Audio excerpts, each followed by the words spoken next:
నవభారత నిర్మాత భారతరత్న దివంగత ప్రధాని స్వర్గీయ రాజీవ్ గాంధీ వర్ధంతి సందర్భంగా జోగులాంబ గద్వాల్ జిల్లా కేంద్రంలోని రాజీవ్ సర్కిల్ నందు ఆయన విగ్రహానికి జెడ్పీ మాజీ చైర్పర్సన్ కాంగ్రెస్ పార్టీ గద్వాల్ నియోజకవర్గ ఇన్ఛార్జ్ సరితమ్మ, మున్సిపల్ మాజీ chairman BS Keshav Congress party శ్రేణులతో కలిసి పూలమాలలు వేసి ఘన నివాళులర్పించారు. అనంతరం సరితమ్మ మాట్లాడుతూ భారతదేశ సాంకేతిక అభివృద్ధి ఆర్జుడు పరిపాలనలో సంస్కరణలు తెచ్చిన నాయకులని, దేశ సౌభ్రాతృత్వాన్ని కాపాడటం కోసం తన ప్రాణాన్ని త్యాగం చేసిన మహనీయులని కొనియాడారు. వారి స్ఫూర్తిగా నేడు తెలంగాణ రాష్ట్రంలో సీఎం రేవంత్ రెడ్డి, టీపీసీసీ అధ్యక్షులు మహేష్ కుమార్ గౌడ్ సారథ్యంలో అభివృద్ధి జరుగుతుందని చెప్పారు.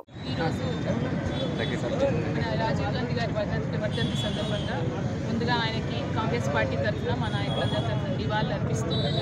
కాంగ్రెస్ పార్టీ ఆధ్వర్యంలో ఎలాగైతే ఆనాడు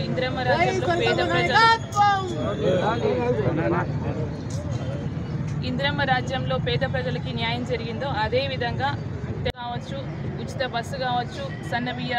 రేషన్ షాపులలో సన్నబియ్యం పంపిణీ కావచ్చు, ఇలా ఎన్నో పథకాలు కూడా ఈరోజు నిరుద్యోగులకి ఉద్యోగాలు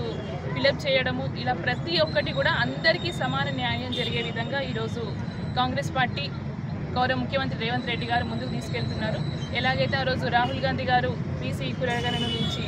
మాట ఇచ్చిండ్రో ఎలక్షన్ టైంలో, అతి తక్కువ సమయంలో 17 నెలల కాలంలోనే ఈరోజు అది పూర్తి చేసుకోవడం, బీసీలకి, ఎస్సీలకి, ఎస్టీలకి, మైనార్టీలకి అందరికీ కూడా న్యాయం చేసే విధంగా ఈరోజు ప్రభుత్వం ముందరికి వెళ్ళడం అనేది నిజంగా చాలా అద్భుతమైన విషయం. ఏదైతే